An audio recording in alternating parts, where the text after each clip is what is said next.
We have the House Republican leadership, the Majority Leader, exclusively House Majority Leader Eric Cantor, Republican from Virginia. Mr. Cantor, thank you very much, as always, coming back on the Kudlow Report.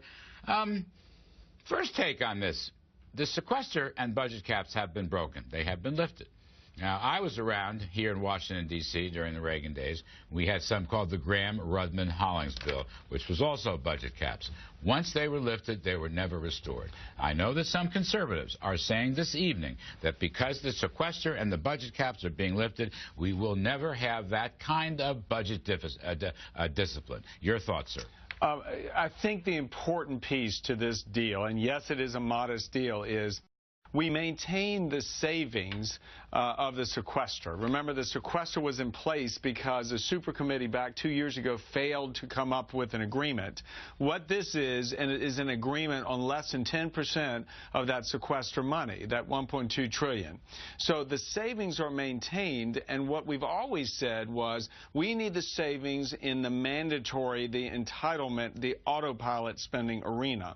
And the savings that are inside this budget deal really are primarily derived from reforms to the pension benefits for federal employees. This is the federal government finally trying to do what most responsible states are doing in dealing with their unfunded liabilities connected with their pensions. I want to get back to that in just a moment. It's a very important point. I grant you that. But a lot of people are saying, and have for the last, 24, 48 hours, a lot of people are saying, you know, the House Republicans really didn't want to lift the budget caps, really didn't want to lift the sequester. But the Defense Committee didn't want to take a $20 billion hit. That was the long and short of it.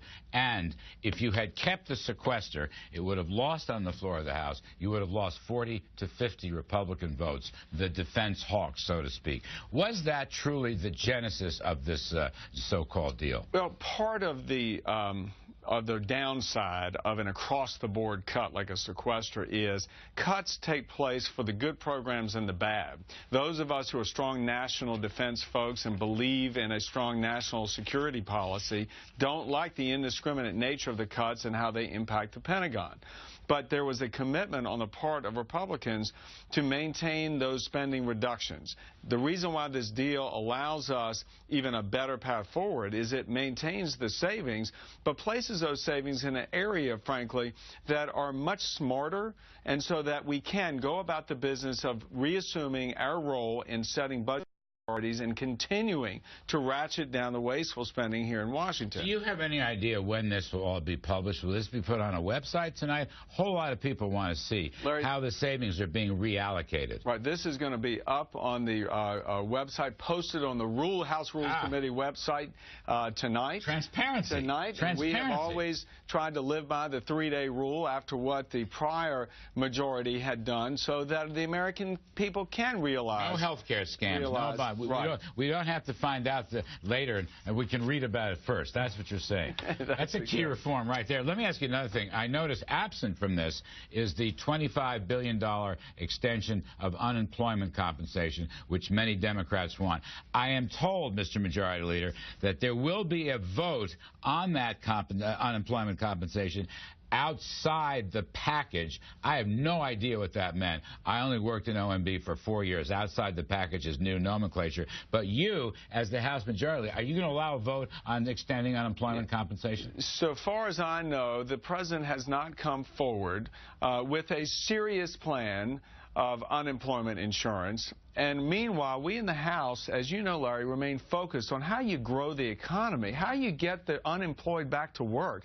That should be our focus. That is our focus in the House, trying to afford more opportunity by promoting growth, because as we know, upward mobility can only come from a growing economy. Just a couple other things. I want to get your growth vision, which is very important. The speech you gave to the Virginia Republicans just the other day. There are a lot of fees. I used to call them revenue enhancements when I worked in government. There are a lot of fees. Some kind of airline passenger fee, which supposedly is going to be for safety purposes. You mentioned the federal employees. Their co-pay is supposed to go up. That's a very controversial point. It's been tried for years and hasn't been made. Guarantees for the Federal Pension Benefit Guarantee Corporation, which is a bit underwater. Now, question.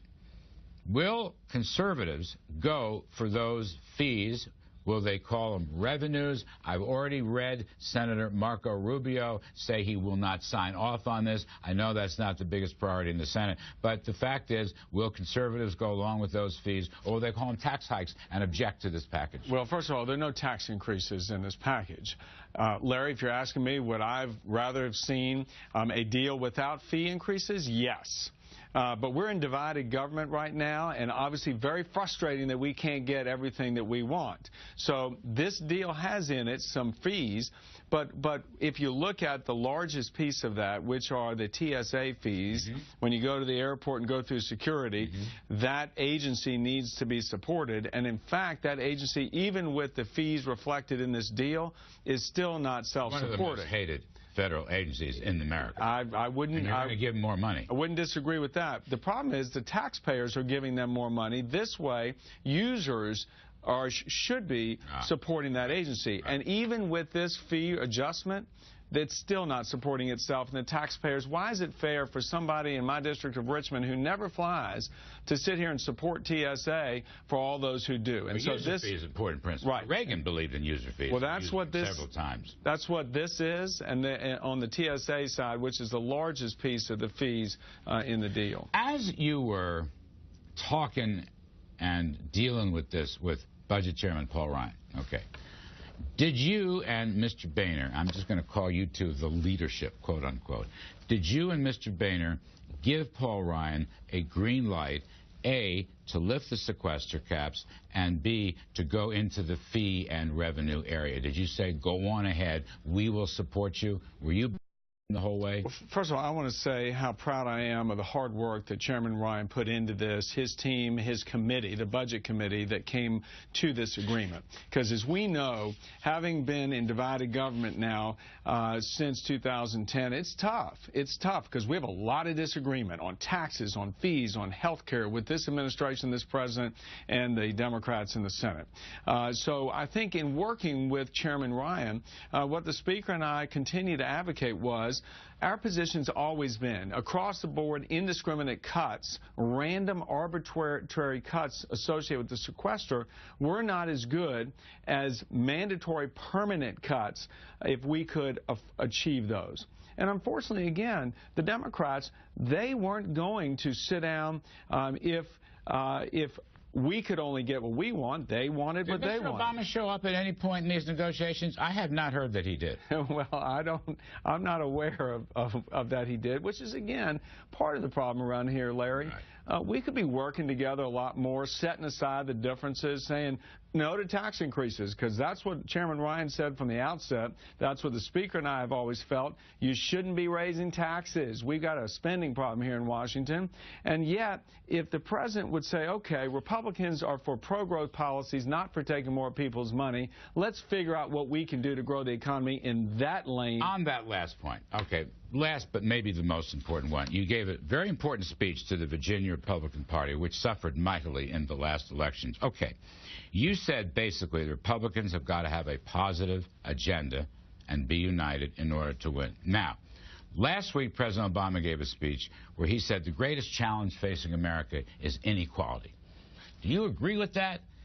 Is that the positive message you're thinking about for the Republican Party, or do you have a different contrasting vision? The greatest challenge that this country has is to make sure that everyone has equal opportunity to go and earn success. Upward mobility can only come, first of all, if we're growing this economy, and second of all, at the human level, if people have the tools and the skills that they need to get up on that ladder of success. That is the aspirational optimism that our party is and should be about. And that was my message. Have you lost some of that, or can the GOP rally back? Is 2014 going to be the year of hammering Obamacare? Okay, I get that, but to the exclusion of what you just said, which I'm going to summarize from the great JFK and Reagan line, a rising tide lifts all boats. Will the GOP promote the rising tide? We're going to be promoting solutions to real problems that people are having. Then when you think about an inner city mom that has to wake up and send her child to a poor performing school, what does that mom and that child want more than anything? They want just an opportunity to go to a safe place to learn. I met a child like this in New Orleans a couple of weeks ago, 11 years old. He actually doesn't know his mother. His father's in jail. His grandmother that's raising him just found out had cancer. But he has a vision. He actually wants to go to college. Now, that would never have been the case if it weren't for Governor Jindal's conservative solution that said, hey, we should have the ability for kids like Brian to go to school and have a quality education. We're going to be talking about things that can help lift people up to then go about their lives and earning their success and getting ahead. The opportunity agenda, great stuff. Many, many thanks, Republican House Majority Leader Eric Cantor.